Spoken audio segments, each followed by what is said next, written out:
Buenas noches. Pasen, por favor.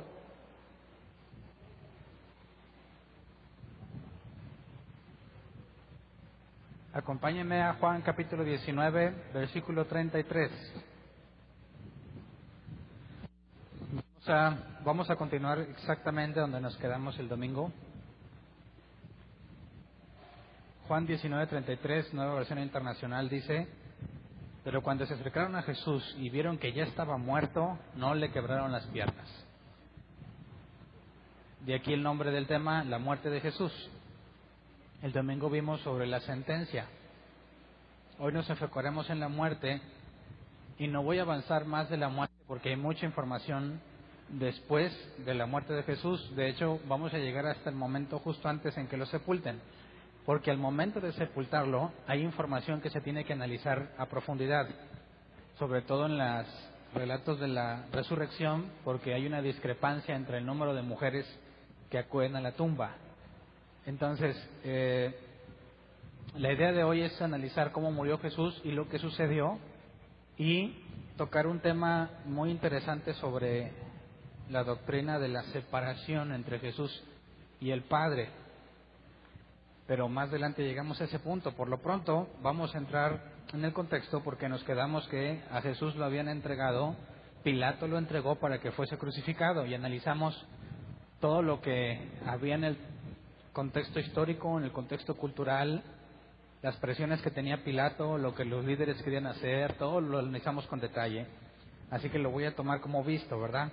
Vamos a empezar a analizar este tema. Leamos Juan 19, 16 al 18. Juan 19, 16 al 18.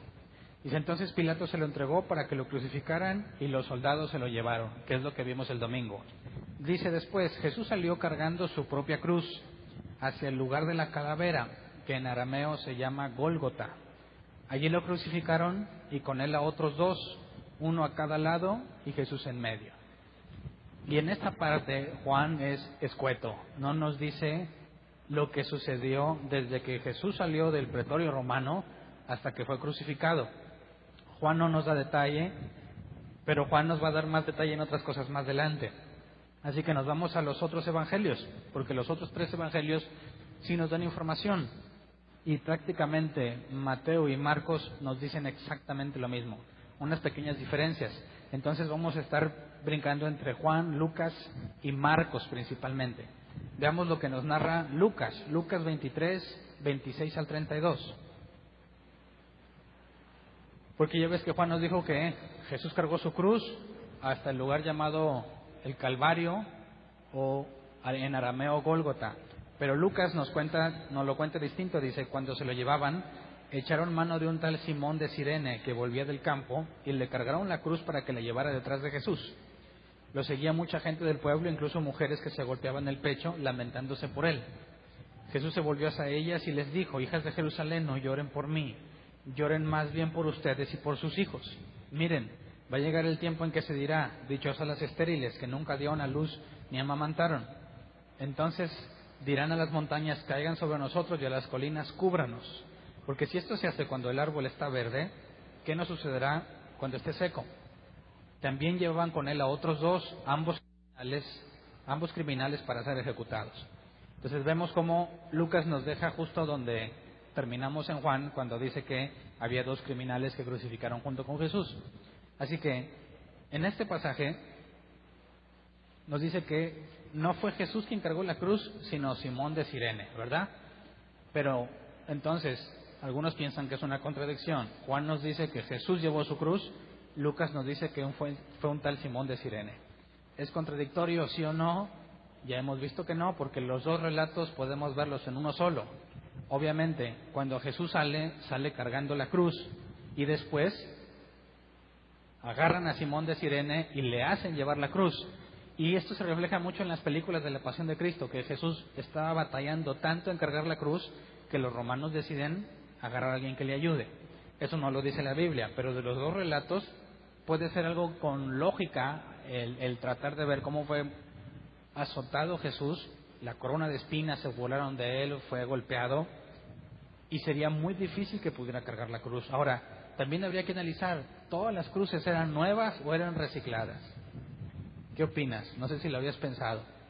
Cuando le dieron a Jesús una cruz, ¿era una cruz nuevecita o una reciclada? ¿La hicieron especial para Jesús o agarraron de las cruces que siempre usaban?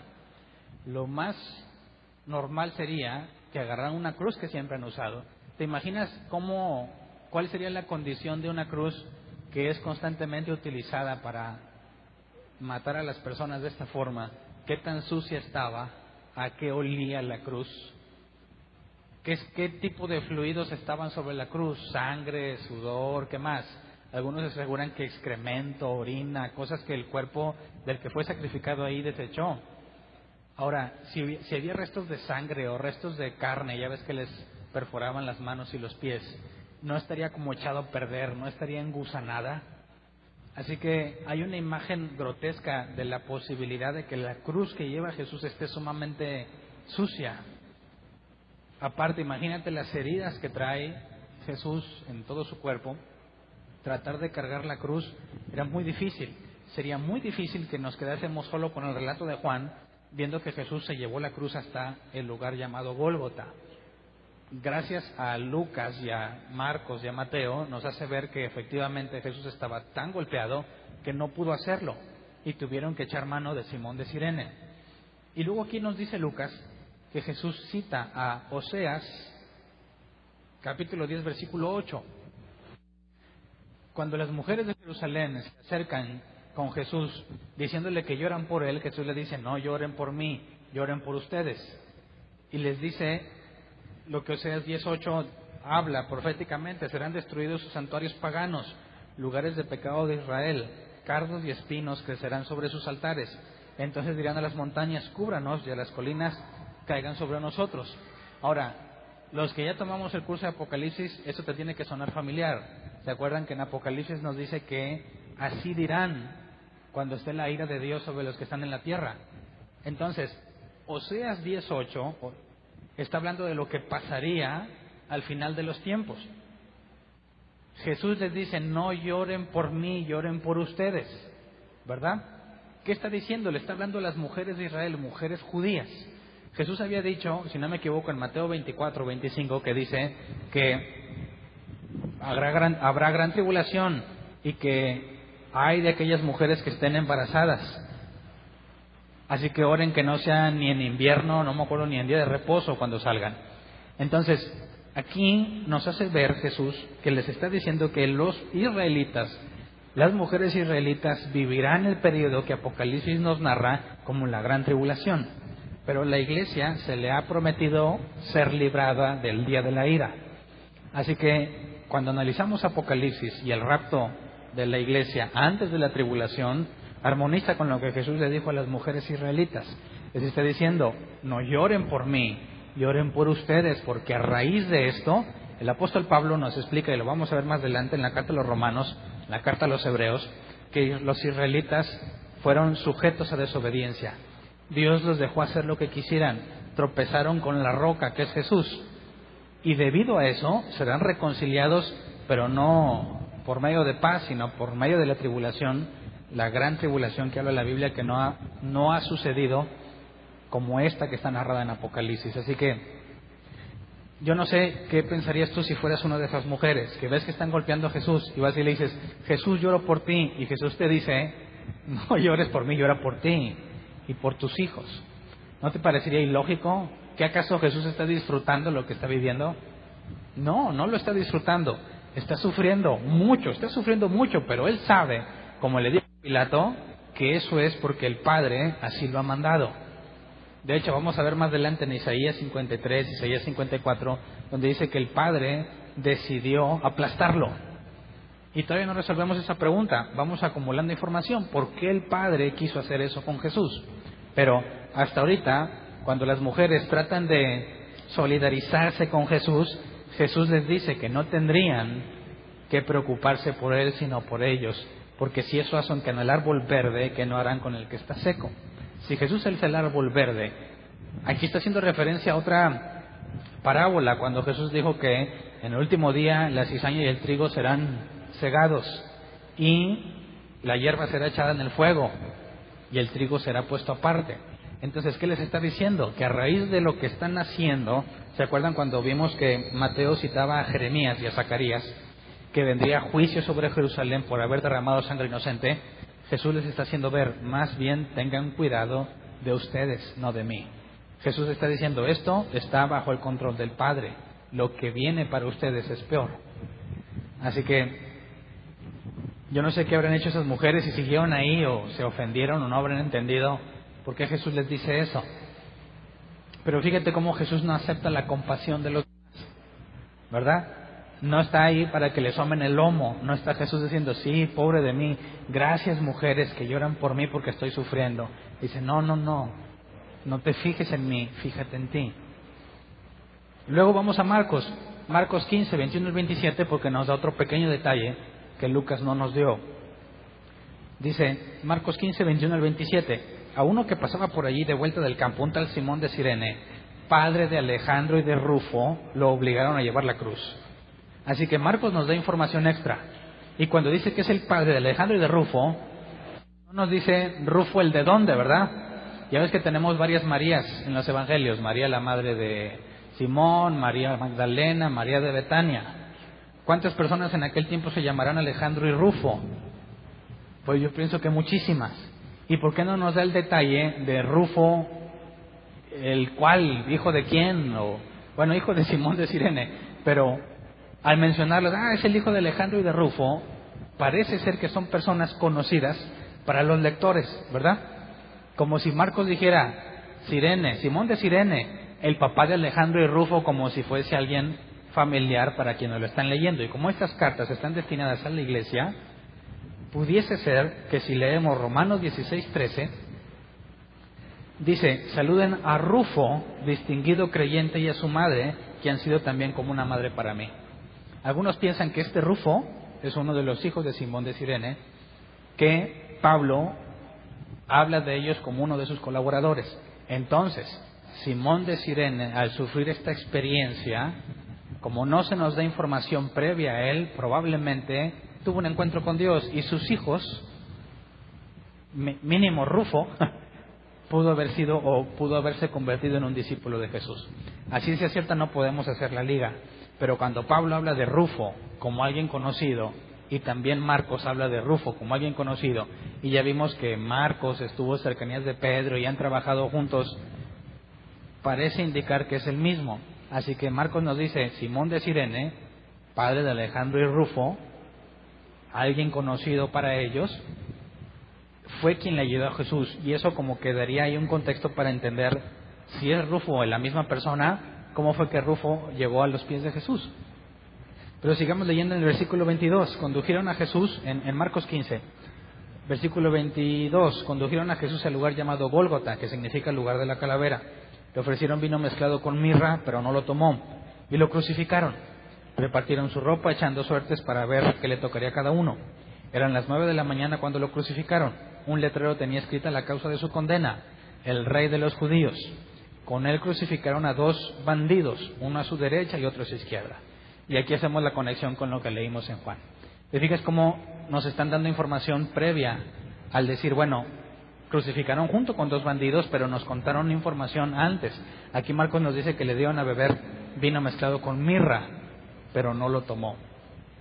¿Por qué vino mezclado con mirra? Muchos piensan, y según la costumbre de aquel tiempo, el contexto histórico, dicen que así como a los reos en Estados Unidos condenados a muerte se les concede una comida, lo que ellos pidan, dicen que era algo similar, que cuando estaban a punto de morir, que el dolor que sentían era tan indescriptible que se les permitía tomar esta mezcla que les adormecía los sentidos para que no sufrieran tanto.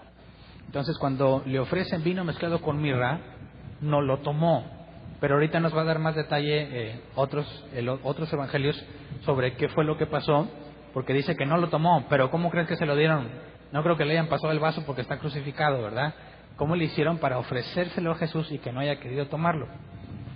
Pero parece indicar que esta mezcla era utilizada precisamente para adormecer los sentidos y concederle no sufrir tanto en los últimos momentos de su vida. Ahora regresémonos a Juan. Juan 19, 19 al 22. Dice: Pilato mandó que se pusiera sobre la cruz un letrero en el que estuviera escrito: Jesús de Nazaret, Rey de los Judíos. Muchos de los judíos lo leyeron porque el sitio en que crucificaron a Jesús estaba cerca de la ciudad. El letrero estaba escrito en arameo, latín y griego. No escribas Rey de los Judíos, protestaron ante Pilato los jefes de los sacerdotes judíos. Era él quien decía ser Rey de los Judíos. Lo que he escrito, escrito queda, le contestó Pilato. Ahora aquí surge una pregunta: ¿por qué Pilato pone eso? ¿Se acuerdan que leímos el domingo que Pilato dijo que él pensaba que por envidia lo habían entregado? Y que se asustó mucho cuando le dijeron que Jesús proclamaba ser hijo de Dios. Y que Jesús ya dijo que su reino no era de este mundo. Y analizamos por qué se había atemorizado, porque aparte teníamos el sueño de la esposa de Pilato. Entonces todo tenía sentido y se llenó de temor. Así que cuando lo manda a matar, o sea, permite que lo crucifiquen, pone en 3 idiomas la causa de su sentencia. Y dicen que esto no nada más se lo hicieron a Jesús, sino que en cierta forma podría ser algo normal, porque el hecho de que crucificaran a alguien era la pena máxima para infundir temor.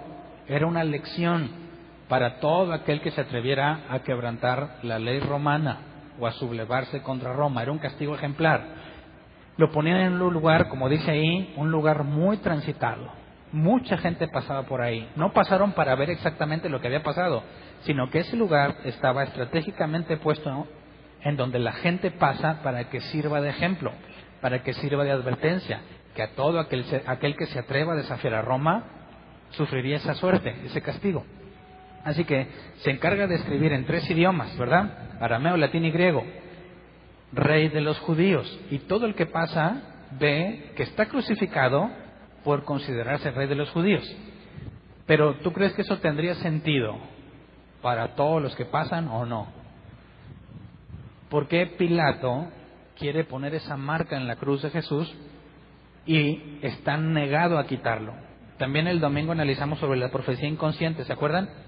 Que nos dice Mateo que Caifás había profetizado que era mejor que un hombre muriera por todo el pueblo y no toda la nación padeciera.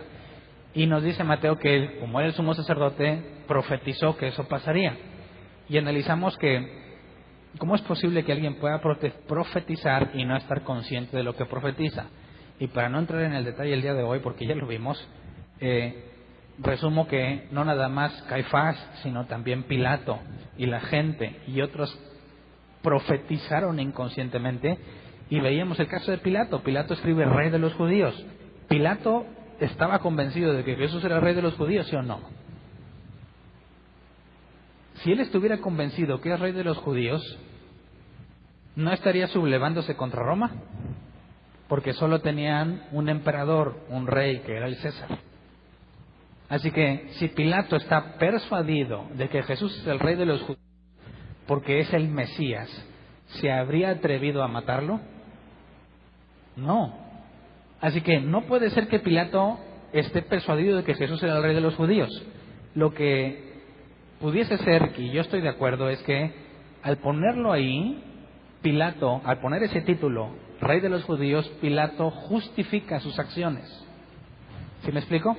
¿Por qué las justifica? Porque cualquiera que intentase nombrarse rey se rebela contra el César. Entonces, ¿se acuerdan que Pilato hizo todo lo que pudo por salvar a Jesús? Pero por las presiones de toda la multitud, con la posibilidad de que se rebelen, y hablamos de entre 2 y 3 millones de judíos, según Flavio Josefo, ¿se acuerdan los que estuvieron el domingo? Si se rebelaran, no habría suficientes soldados, sería un problema muy grave si los judíos se sublevaran contra Roma. Ahora, Pilato se lavó las manos y dijo que no veía nada culpable, algo digno de muerte en Jesús. Sin embargo, cuando escribe Rey de los Judíos, cualquier simpatizante de Roma, cuando lo viera, entendería por qué Pilato lo crucificó. Lo vería como un rebelde, como alguien que intentó sublevarse contra Roma. Así que no se trata de que Pilato esté convencido de que Jesús es el Rey, sino que esa es la perfecta excusa para sus acciones. Porque cualquier romano que preguntara ¿por qué lo mataste?, diría, pues porque se consideró rey. Así que muchos tenemos la tendencia a ver a Pilato como alguien bueno, ¿no? Porque dices, no, pues trató de salvar a Jesús, hizo lo que pudo y Dios le habló a su esposa y le dijo, tú eres el rey de los judíos. Pero no tenemos ninguna evidencia bíblica ni histórica de que Pilato fuera una buena persona. Al contrario, era sanguinario. Entonces, no es congruente que veamos a Pilato como alguien agradable, alguien bueno. Pilato pensó en sí mismo. Y la causa para poner el título Rey de los Judíos viene a ser la justificación exacta para lo que él hizo, a pesar de que él consideraba que Jesús era inocente. Así que tenemos dos trasfondos. Los judíos que ven ese letrero, ¿qué pensarían? Rey de los judíos. Los judíos que conocieron a Jesús dirían, este se llamaba el Mesías. Y cualquiera que no fuera judío, que fuera un romano o de otro pueblo, que no tiene el contexto de todo lo que Jesús hizo, pensaría, este fue crucificado porque se rebeló contra Roma. Y nadie se escandalizaría. Tienes contentos a los judíos y tienes apaciguados a cualquiera que no sea judío al ver la causa de la muerte de Jesús. Así que es una maniobra bien planeada por parte de Pilato para no meterse en problemas. Y nos dice también aquí,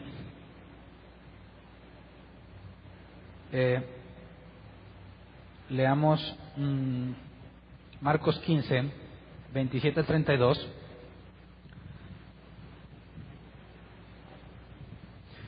Dice, con él crucificaron a dos bandidos, uno a su derecha y otro a su izquierda.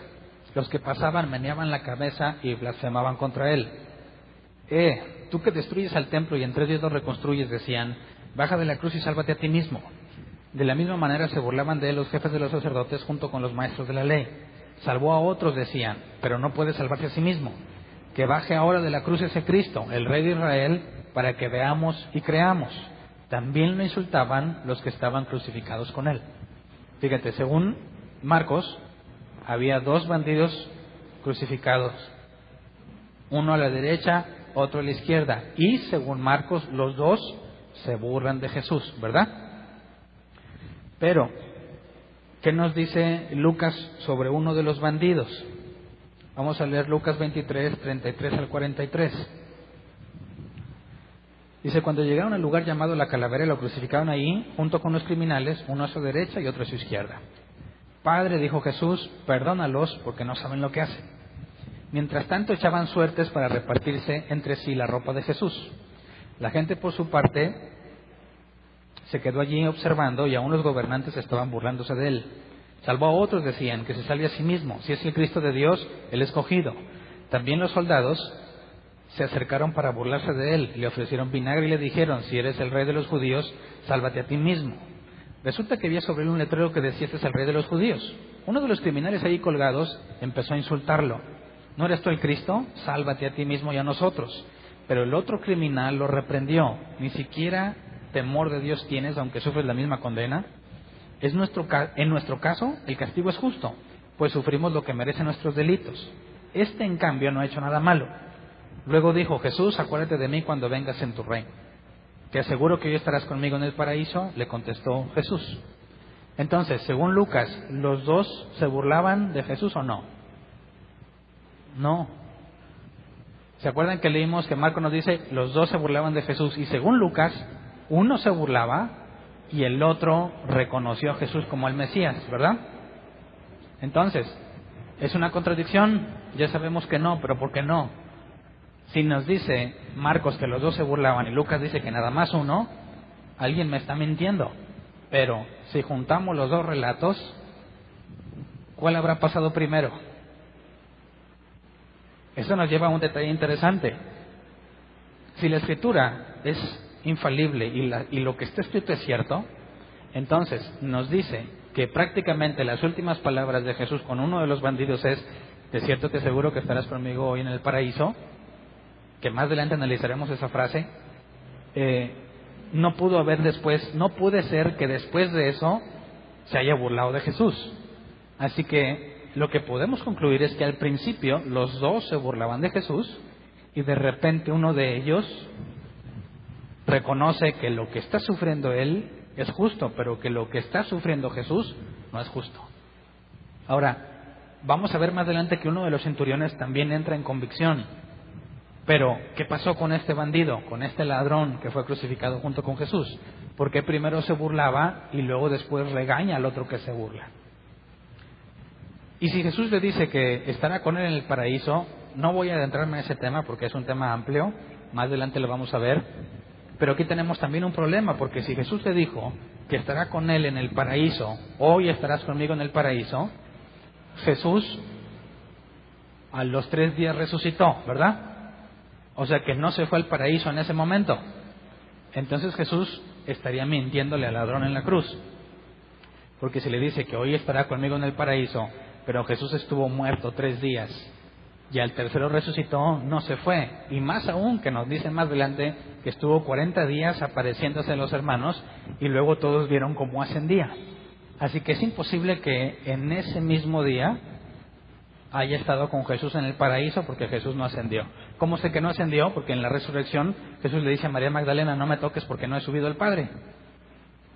Así que es imposible que en ese día Jesús y el ladrón de la cruz se hayan ido al paraíso. Y si no fue en ese día, aquí tenemos que investigar si es cierto que la Escritura es infalible, entonces qué fue lo que pasó. Pero no lo vamos a ver hoy. Vamos a analizarlo más adelante cuando veamos qué pasa cuando te mueres. ¿Te vas directo al cielo? Como Jesús dice, ¿estarás conmigo en el paraíso? ¿O no te vas directo? Porque Jesús 3 días después le dice, no he subido al Padre. Entonces, ¿dónde estuvo? ¿Verdad? Lo vamos a analizar más adelante. Pero el punto es aquí también interesante que dice, versículo 34 en Lucas 23, dice, Padre, dijo Jesús, perdónalos porque no saben lo que hacen. Mientras tanto, echaban suertes para repartirse entre sí la ropa de Jesús.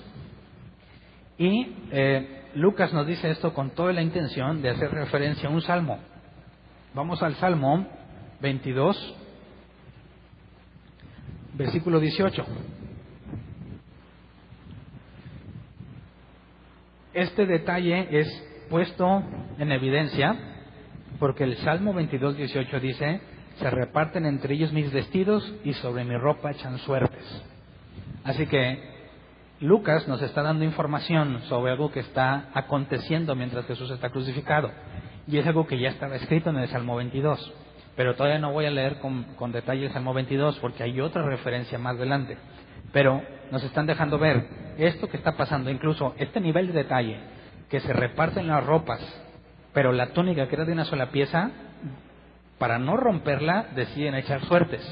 Y resulta que hay un salmo que dice que se repartirían la ropa y echarían suertes. Así que es muchísima coincidencia. Pero más adelante vamos a ver otra referencia a ese salmo para analizarlo con detalle. Regresémonos a Juan 19, 25 al 27. Después de este asunto, de la charla con el ladrón y lo que pasó, y Juan nos da un detalle que los otros 3 evangelios no nos dicen. Dice, junto a la cruz de Jesús estaban su madre, la hermana de su madre, María, la esposa de Cleofas, y María Magdalena. Cuando Jesús vio a su madre y a su lado el discípulo a quien él amaba, dijo a su madre, mujer, ahí tienes a tu hijo. Luego dijo al discípulo, ahí tienes a tu madre. Y desde aquel momento este discípulo la recibió en su casa. Entonces, este detalle nos lo dice Juan, pero en los otros evangelios no. ¿Por qué vale la pena, desde la perspectiva de Juan, decirlo? Bueno, aquí hay algo interesante. Número 1 nos dice que María tenía una hermana, ¿verdad? Nos dice que estaba ahí su madre, la hermana de su madre, María, la esposa de Cleofas, y María Magdalena. Entonces, ¿se acuerdan cuando analizamos el nacimiento de Jesús? Dijimos que si Jesús no era descendiente de José, el esposo de María, ¿cómo podría reclamar el trono de David? Pero si viene por la descendencia de David viene por la rama de María, según Números, hay una sola condición para que el hijo de una mujer pueda reclamar la herencia, y es que esa mujer no tenga hermanos varones, o sea que su padre no haya tenido hijos varones, porque los hijos varones eran quienes recibían la herencia. Y vimos un caso en el Viejo Testamento cuando se acercan con Moisés y le dicen, vamos a repartir la tierra, pero este hombre no tiene hijos varones, tiene puras hijas. Así que deciden que si son solo hijas y no hay ningún varón a quien entregarle la herencia, las hijas o la hija puede recibir la herencia siempre y cuando se case con alguien de la misma tribu. Y María y José son de la misma tribu. Y no hay referencia de que María tenga hermanos varones, solo la referencia de que tenía una hermana. Entonces, bajo la información que nos da la Biblia, no había ningún problema para que Jesús, no descendiendo de José, sino de María, como no había hermanos varones, puede reclamar el trono de David. ¿Me explico? Entonces, ¿por qué Juan nos dice ese significante detalle? Bueno, es una información muy útil. No se nos registra que María tenía hermanos varones, solo una hermana. ¿Podría tener más? Sí, pero Juan nos deja ver que la tía de Jesús, por así decirlo, también estaba ahí. Luego, dice que cuando Jesús vio a su madre y a su lado el discípulo a quien él amaba, le dijo a su madre: mujer, ahí tienes a tu hijo. ¿Y se acuerdan cuando analizamos las bodas de Caná? Que le dijo: mujer, ¿qué tienes conmigo? Y dijimos: ¿por qué no le llamó madre? Y analizamos que esto mismo sucedió en este preciso momento. Juan dice: es la madre de Jesús, pero Jesús no le dijo madre, le dice mujer. Mujer, ahí tienes a tu hijo. Y a Juan sí le dice: ahí tienes a tu madre, pero no la reconoce como madre de él. ¿Me explico? Entonces, esto explica o nos ayuda a defender lo que normalmente los judíos ortodoxos y también los ateos acusan a Jesús, porque dice: uno de los mandamientos es honra a tu padre y a tu madre, ¿verdad? Si Jesús nunca pecó, ¿por qué razón? Y ya lo vimos, pero quiero que lo recuerden. Cuando María y sus hijos, los hermanos de Jesús, vienen a tratar de llevarse a Jesús porque piensan que está loco, le dicen: Jesús, tu madre y tus hermanos te buscan. Y Jesús le dice: ¿quiénes son mi madre y mis hermanos? Los que hacen la voluntad del Padre, esos son mi madre y mis hermanos. Y los judíos dicen: ahí pecó, porque no honró a su madre, ¿verdad? Eso demostraría que Jesús no fue sin pecado, sino que fue pecador, y por consecuencia no cumpliría los requisitos del cordero sin defecto que es inmolado. Pero entonces la evidencia que nos da Juan en las bodas de Canaán y en el caso de Mateo y en esos pasajes, vemos que Jesús nunca le llama directamente madre a María. Al único que se refiere de forma paternal es a Dios.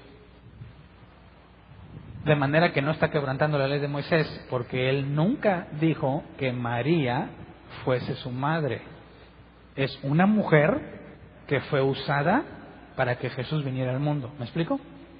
De manera que cuando Jesús no honra a María y a sus hermanos, bajo el contexto de que querían agarrarlo para llevárselo porque pensaba que estaba loco, Jesús mismo dijo: aquel que me ama, que ama más a su madre, hermanos, casas, lo que sea, no es digno de mí. Y Jesús lo puso en práctica cuando su madre y sus hermanos quieren llevárselo porque piensan que está loco. Jesús puso el ejemplo: no lo recibo. Mi madre y mis hermanos son todos los que hacen la voluntad de Dios. Así que el propio Jesús dejó de lado a su familia por amor al Padre. Y cuando nos dice que nosotros hagamos lo mismo, dio el ejemplo. Entonces de aquí también podemos ver que aún en los últimos momentos Jesús le llama mujer a María y no la reconoce como alguien con autoridad sobre él ni con influencia sobre él. Y esto es interesante porque cualquiera que pretende llegar a Jesús por medio de María no tiene sustento. ¿Sí me explico? No hay ninguna evidencia bíblica donde María tenga influencia sobre Jesús por ser su madre. Lo digo porque nuestros amigos católicos dicen: bueno, Jesús está muy ocupado, ¿verdad? Imagínate atender las oraciones de todo el mundo y lo ven como si fuera Santa Claus. Dice: ¿cómo le hace Santa Claus para leer las cartas de todos los niños del mundo? Como que piensan que Jesús se parece en cierta forma a Santa Claus o Santa Claus a Jesús. Y está tan ocupado que no tiene tiempo para atenderlos a todos. Así que uso palancas. Tengo amigos, decimos, los amigos católicos dicen: yo puedo llegar a Jesús por medio de María. ¿Por qué? ¿A quién le haría más caso? ¿A ti o a su mamá? Bajo esa lógica, cualquier mexicano dice: pues a su mamá, ¿verdad? Sobre todo porque los mexicanos tienen mamitis. Los hombres mexicanos tienen mamitis, ¿verdad? Su mamá es sagrada, pura y santa, aunque no lo sea. Y el papá lo rumban, no, ese no cuenta, ese es un desgraciado, ¿verdad? Entonces, bajo esa lógica mexicana, tendría sentido decir, bueno, María, échame la mano ahí con tu hijo, ¿no? Porque no me quiere hacer caso, o porque yo sé que ando lejos, y pues porque yo sé que soy pecador. Pero el punto es que no hay ninguna referencia bíblica que apoye que alguien, ni siquiera María, nadie, podía influenciar al Mesías. Ya analizamos en temas anteriores que sus hermanos le dijeron, ¿por qué no subes a la fiesta? Después del capítulo 6 de Juan, donde los discípulos de Jesús lo dejaron, viene a la fiesta en Jerusalén y le dicen, ¿por qué no vas y le predicas a todos para que todos escuchen? Y Jesús le dice, no voy a subir a esa fiesta. Y analizamos que el Evangelio dice que después secretamente subió. Y dijimos, ¿por qué? Si como quiera fue, ¿por qué no lo hizo cuando sus hermanos fueron? Y analizamos que era exactamente lo mismo que en las bodas de Canaán, cuando María le dice, no tienen vino. Y Jesús le dice, ¿qué tienes conmigo, mujer? No ha llegado mi hora. Y le demuestra que aunque ella, siendo la mujer por la cual vino al mundo, no puede influenciarlo.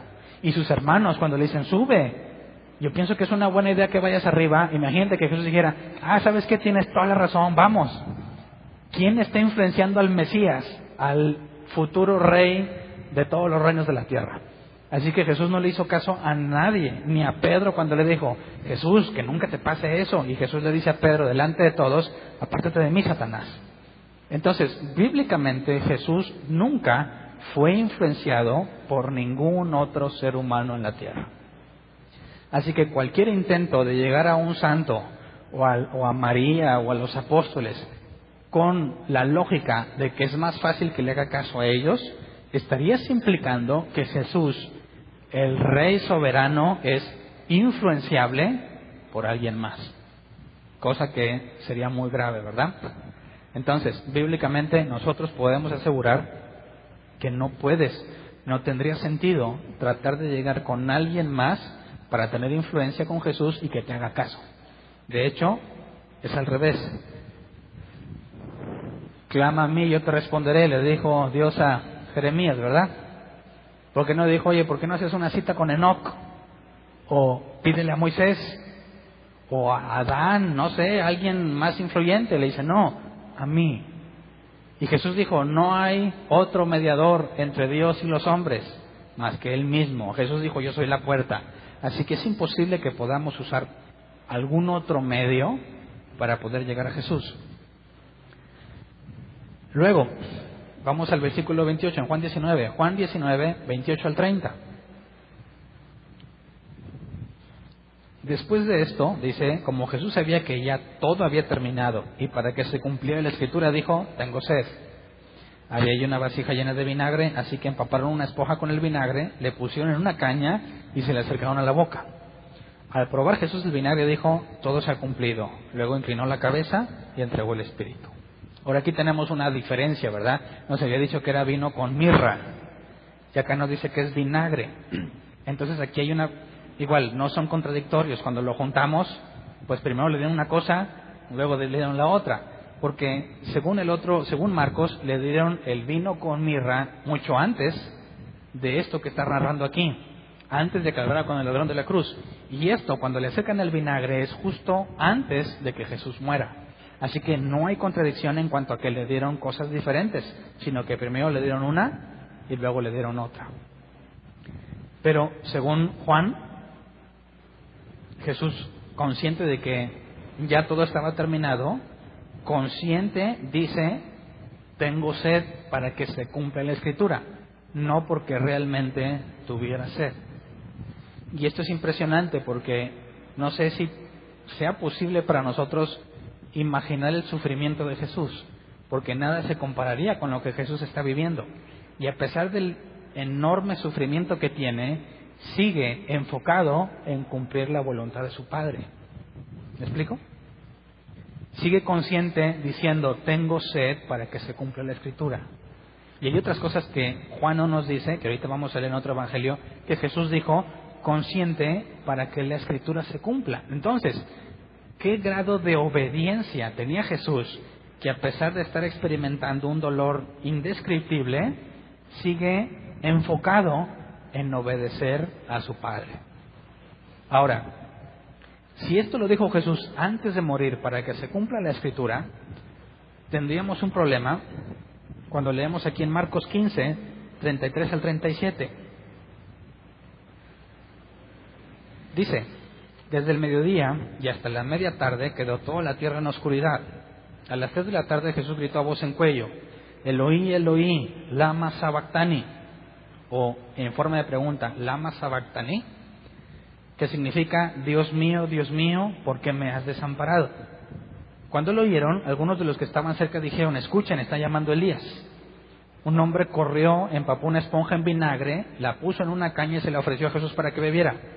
Déjenlo, a ver si viene Elías a bajarlo. Entonces Jesús, lanzando un fuerte grito, expiró.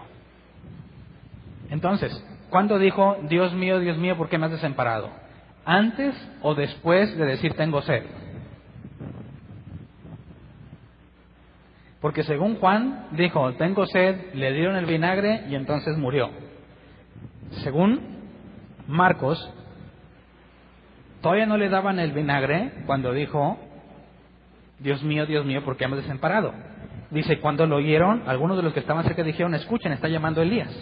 Un hombre corrió, empapó una esponja en vinagre y la puso en una caña. Así que el tengo sed tuvo que venir después de Dios mío, ¿por qué me has desamparado? Porque un hombre corre y le acerca la esponja después de que ya había dicho: ¿por qué me has desamparado? Pero según Juan, el que corrió con la esponja corrió no porque dijo eso, sino porque Jesús dijo: tengo sed. Entonces, viendo las dos versiones, primero dijo: Dios mío, ¿por qué me has desamparado? Ahora, yo he escuchado que de aquí se hace una doctrina muy profunda y compleja que carece de fundamento bíblico. No sé si lo has escuchado. Dicen que Jesús, estando en la cruz, el Padre le dio la espalda. ¿Lo han escuchado? Y que se separó de Jesús. Y que entonces Jesús le dice: ¿por qué me desamparaste? Y dicen los que enseñan esta doctrina que el Padre, viendo a Jesús lleno de pecado, no soportó mirarlo y lo abandonó. ¿Verdad? Pero me surgen dudas graves. ¿No se supone que Jesús es Dios?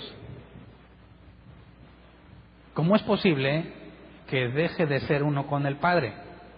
Jesús dijo: el Padre y yo, uno somos. Quien me ha visto a mí, ha visto al Padre. Entonces, ¿cómo sería posible que el Padre y Jesús dejen de ser uno? Qué extraño, ¿no? Porque aparte algunos dicen que cuando el Padre lo desamparó, por haberlo desamparado, cuando Jesús murió se fue al infierno. Y ya se inventaron una historia de ciencia ficción porque la Biblia no dice nada de eso. Entonces, ¿qué es lo que está pasando aquí? Porque yo resalté el hecho de que dice, todavía consciente, tengo sed para que se cumpla la Escritura. Pero si Dios ya lo abandonó, ¿cómo es que Jesús, en medio de tanto dolor, pudo haber seguido consciente de la obediencia? Cuando la Biblia nos dice que el ser humano hace la voluntad del Padre porque tiene el Espíritu Santo. Entonces tenemos un problema. Si el Padre abandonó a Jesús antes de que dijera tengo sed, ¿Jesús tenía el Espíritu Santo todavía o no? Aparte, ¿con qué fundamento aseguras que se separaron? Dicen, bueno, pues es que ahí dice Hernán, Jesús dijo: Dios mío, ¿por qué me has desamparado? Y luego el versículo 35 dice: cuando lo oyeron, algunos de los que estaban cerca dijeron: escuchen, está llamando a Elías. ¿Pero de dónde sale la idea de que le está hablando a Elías? Bueno, porque en el original le dice Eloí, Eloí, y Elías se pronuncia Elí. Entonces parece que se confundieron, no escucharon bien y piensan que está llamando a Elías, pero lo que se nos traduce es que está diciendo Dios mío. Ahora, ¿por qué creo yo que no se pueden separar? Número uno, porque Jesús dijo que el Padre y Él son uno. Y nosotros creemos que Jesús, el Espíritu Santo y el Padre son uno solo. ¿Cómo sería posible que la Trinidad deje de ser Trinidad por un momento? No sería congruente con la Escritura. Entonces, ¿qué es lo que sucedió? Vamos al Salmo 22. Ahora sí quiero que lo analicemos a detalle, porque también Jesús, cuando dice Dios mío, ¿por qué me has desamparado?, no está diciendo algo que esté sucediendo en ese instante, sino que está citando al Salmo 22. Leamos todo el Salmo 22, dice, versículo 1, Dios mío, ¿por qué me has abandonado? ¿Ves? Ahora, ¿por qué Jesús citaría este Salmo? Vamos a leerlo completo. Dice, Dios mío, ¿por qué me has abandonado? Lejos estás para salvarme, lejos de mis palabras de lamento. Dios mío, clamo de día y no me respondes. Clamo de noche y no hay reposo. Pero tú eres santo, tú eres rey, tú eres la alabanza de Israel. En ti confiaron nuestros padres, confiaron y tú los libraste. A ti clamaron y tú los salvaste. Se apoyaron en ti y no los defraudaste. Pero yo, gusano soy y no hombre. La gente se burla de mí, el pueblo me desprecia. Cuantos me ven se ríen de mí, lanzan insultos meneando la cabeza. Pausa. ¿Se acuerdan que uno de los evangelios dice que se acercaron y meneando la cabeza se burlaban de él? ¿Te fijas cómo el relatarnos que la gente meneaba la cabeza nos está apuntando a algo que se está cumpliendo de la Escritura? Por eso dice, cuantos me ven se ríen de mí, lanzan insultos meneando la cabeza. Confía en el Señor, pues que el Señor lo ponga a salvo, ya que en Él se deleita, que sea Él quien lo libre. ¿Qué decía Lucas y Marcos sobre los líderes? Cuando lo veían decían, si tú eres el Hijo de Dios, que te salve. Versículo 9, pero tú me sacaste del vientre materno, me hiciste reposar confiado en el regazo de mi madre. Fui puesto a tu cuidado desde antes de nacer, desde el vientre de mi madre, mi Dios eres tú. No te alejes de mí porque la angustia está cerca y no hay quien me ayude. No hay nadie que me ayude. Muchos toros me rodean, fuertes toros de Basán me cercan. Contra mí abren sus fauces, leones que rugen y desgarran a su presa. Como agua ha sido derramado, dislocados están todos mis huesos. Mi corazón se ha vuelto como cera y se derriten mis entrañas. Se ha secado mi vigor como una teja, la lengua se me pega al paladar. Me has hundido en el polvo de la muerte. Como perros de presa me han rodeado.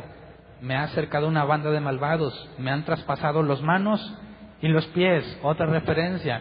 ¿Qué hicieron con Jesús en la cruz? Traspasaron las manos y los pies.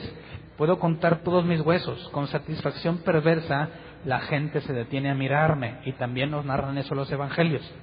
Se reparten entre ellos mis vestidos y sobre mi ropa echan suertes. Ya vimos la cita también. Pero tú, Señor, no te alejes, fuerza mía, ven pronto en mi auxilio. Libra mi vida de la espada, mi preciosa vida del poder de esos perros. Rescátame de la boca de los leones, sálvame de los cuernos de los toros. Proclamaré tu nombre a mis hermanos, en medio de la congregación te alabaré. Alaben al Señor los que le temen, hónrenlo, descendientes de Jacob, venérenlo, descendientes de Israel. Porque Él no desprecia ni tiene en poco el sufrimiento del pobre, no esconde de Él su rostro, sino que lo escucha cuando Él clama. Tú inspiras mi alabanza en la gran asamblea, ante los que te temen, cumpliré mis promesas. Comerán los pobres y se saciarán, alabarán al Señor quienes lo buscan, que su corazón viva para siempre.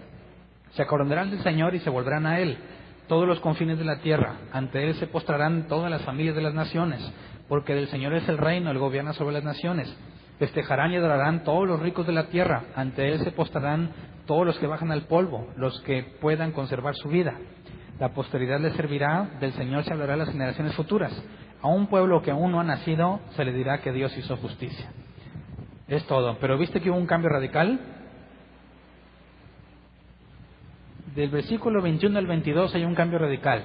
Leamos otra vez 21 y 22. Versículo 21 dice, rescátame de la boca de los leones, sálvame de los cuernos de los toros.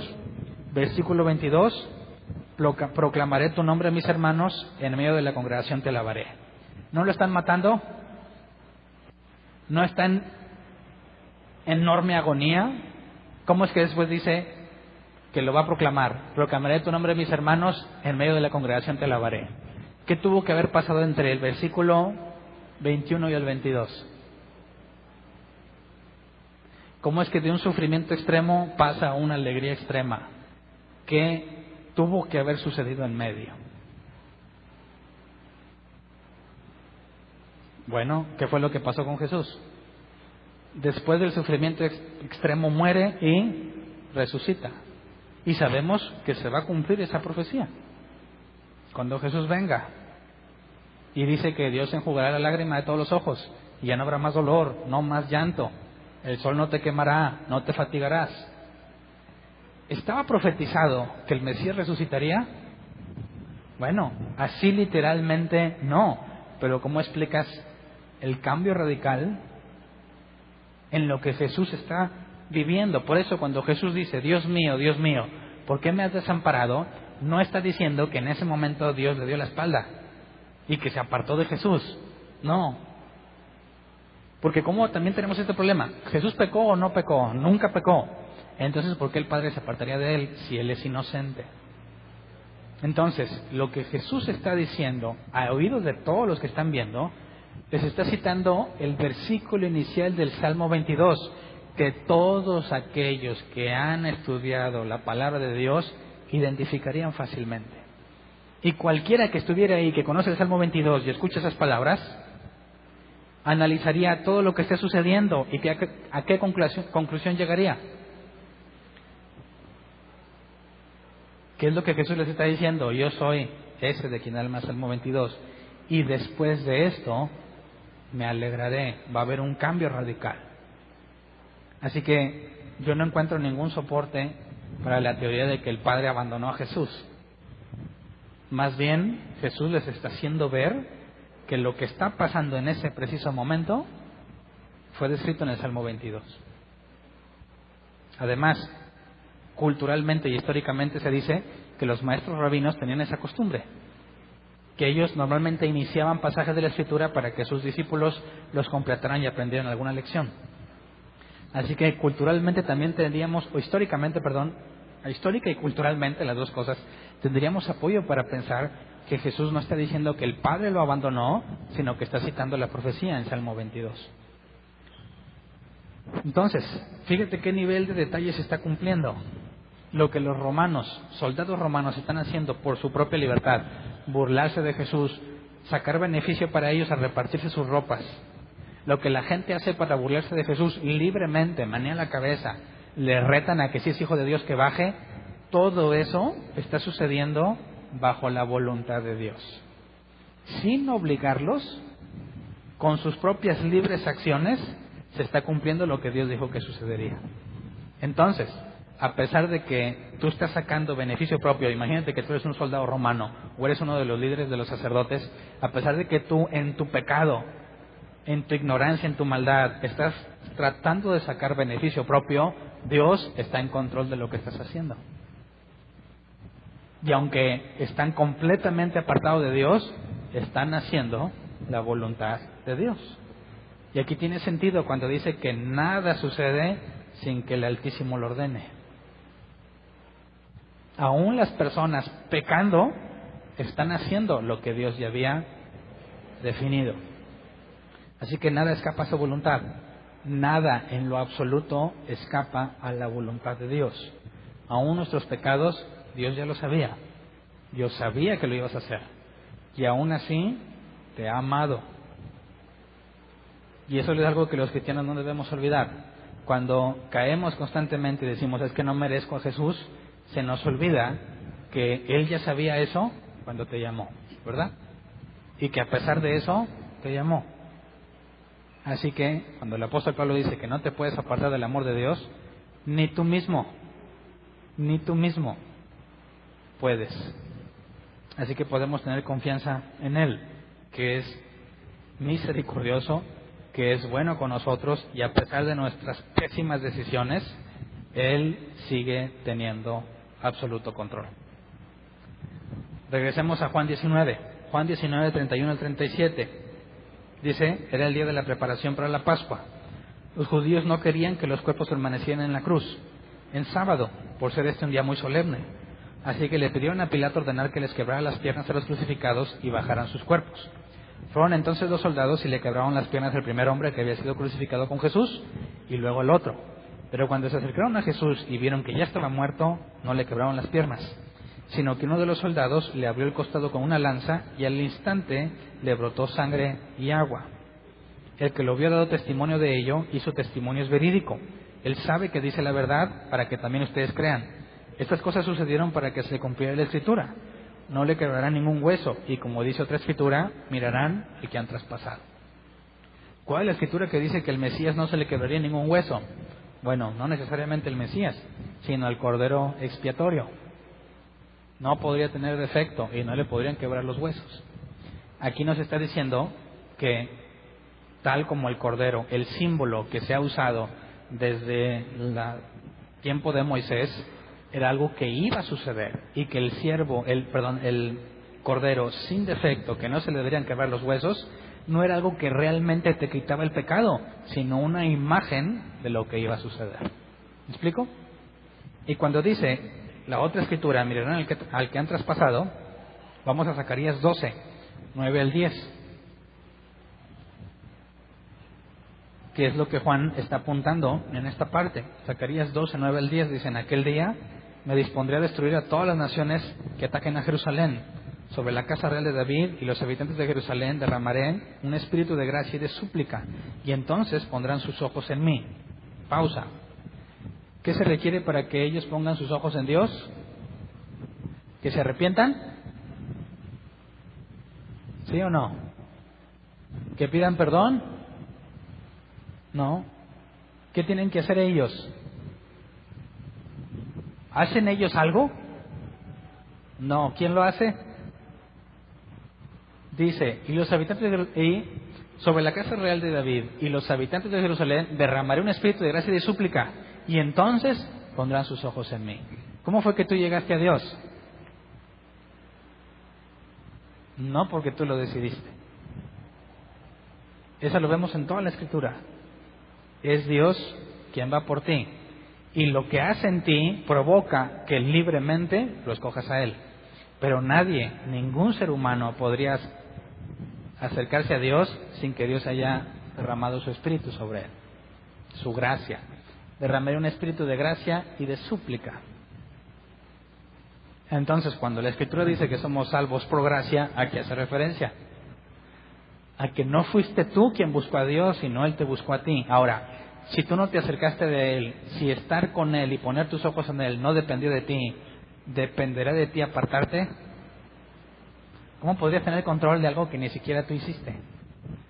¿Cómo podrías tener control de algo que Dios te dio? Ahí está el punto.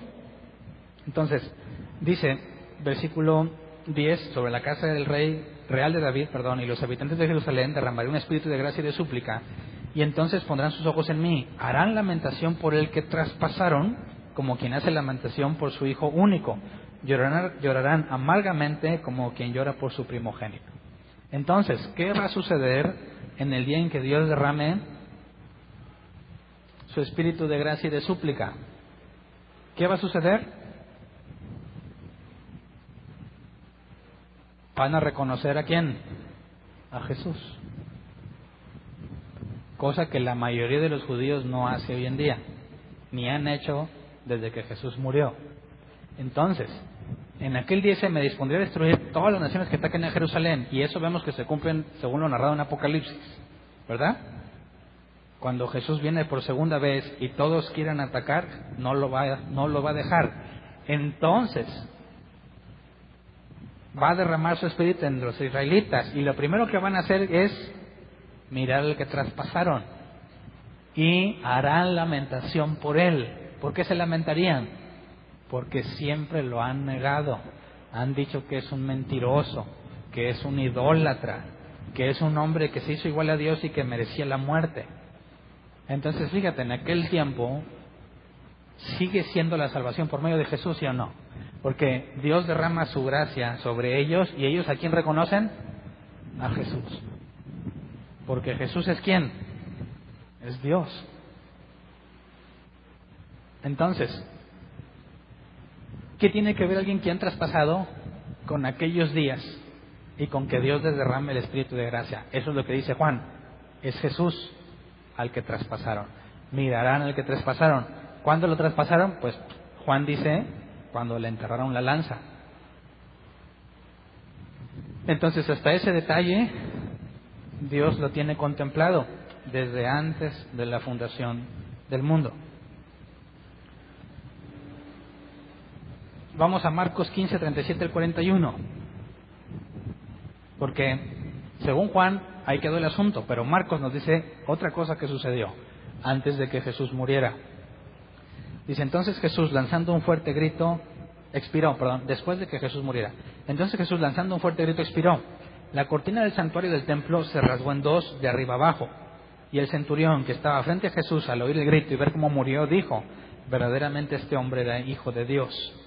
Algunas mujeres miraban desde lejos, entre ellas estaban María Magdalena, María la madre de Jacobo el menor y de José y Salomé. Estas mujeres lo habían seguido y atendido cuando estaba en Galilea.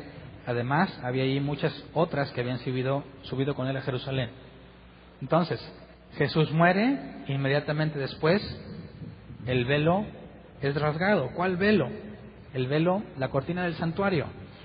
El santuario tiene un solo velo. ¿Cuál es? El santuario háblese del tabernáculo de adentro, ¿verdad? El atrio de afuera no cuenta. El lugar es el atrio, el lugar santo y el lugar santísimo. Y para dividir el lugar santo del lugar santísimo había un velo. ¿Para qué era ese velo? ¿Quién se acuerda? ¿Qué pasaba si no había velo?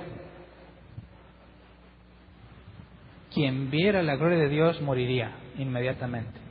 Entonces el velo era para que cualquier sacerdote que entrara al lugar santo no muriera al ver la gloria de Dios manifestada en el arca. Cuando el velo se rompe, ¿qué pasa con el sacerdote que entra? ¿Qué se supone o qué nos está diciendo Marcos que sucedió cuando Jesús murió? Tenemos acceso a la presencia de Dios. Así que, ¿tiene sentido el santuario? ¿Tendría sentido que siga funcionando como había funcionado? No. Porque el único que podía traspasar el velo era el sumo sacerdote una vez al año.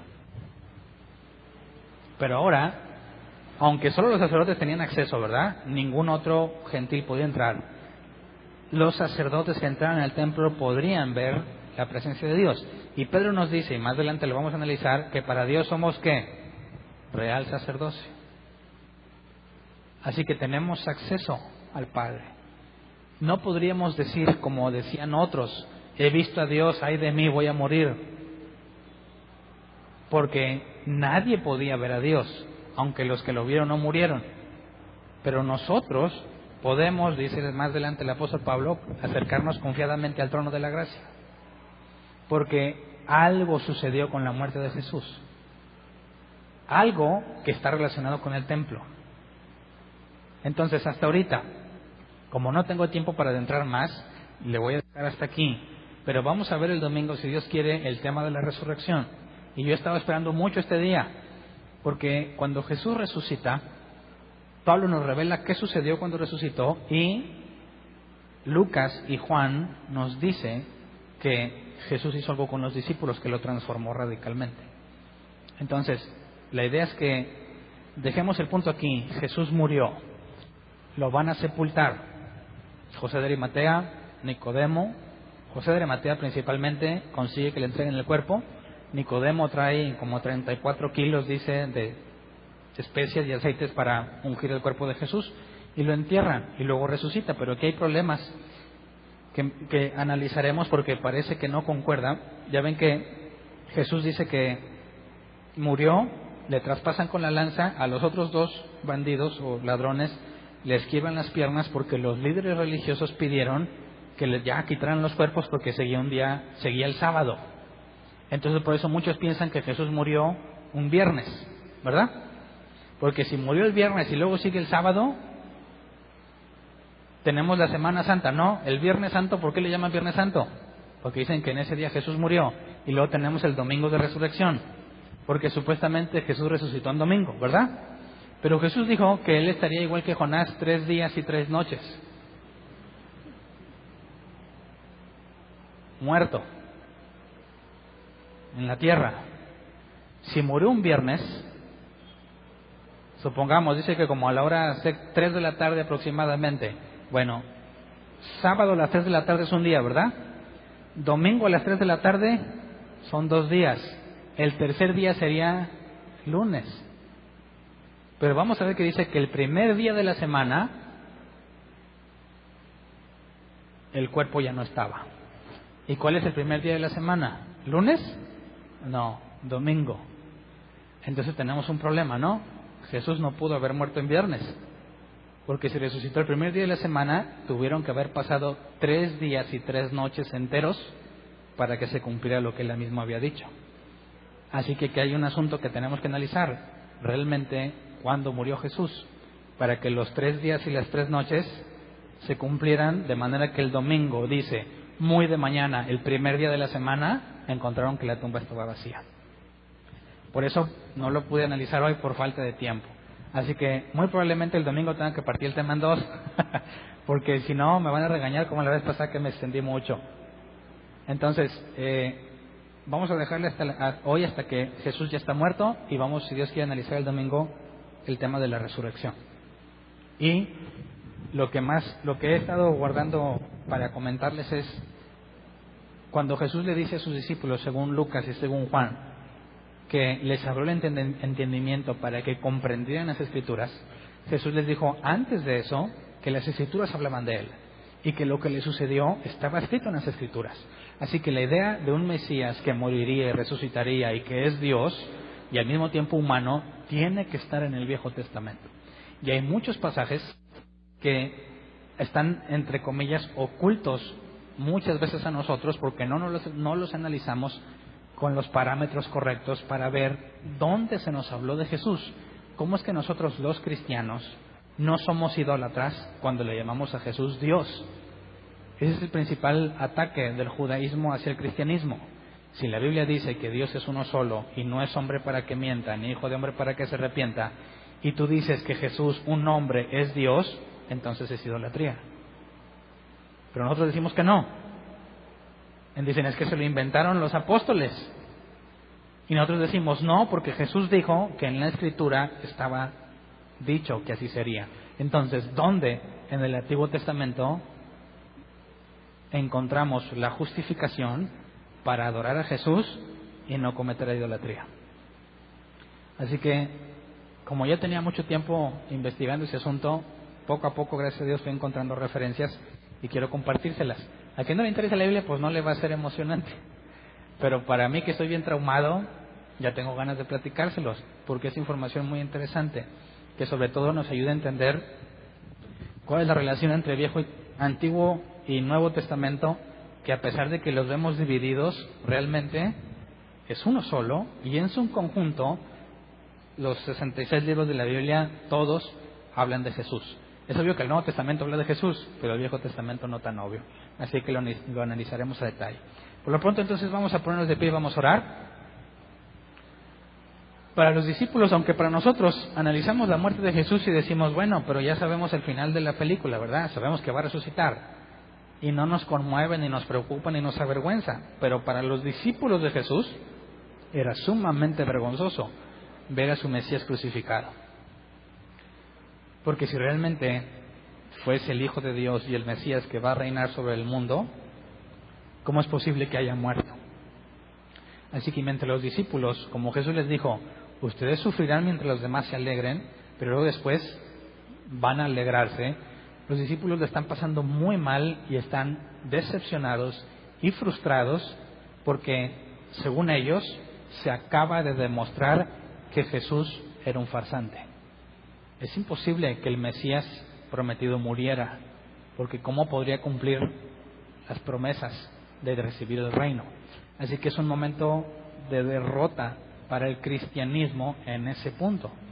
Nosotros, como sabemos la historia, no nos sentimos así, pero para los judíos que creyeron en Jesús en ese momento, era sumamente vergonzoso ver a Jesús ahí. Además de que sabían que si los líderes judíos habían podido hacer eso con Jesús, ¿qué no harían con sus seguidores?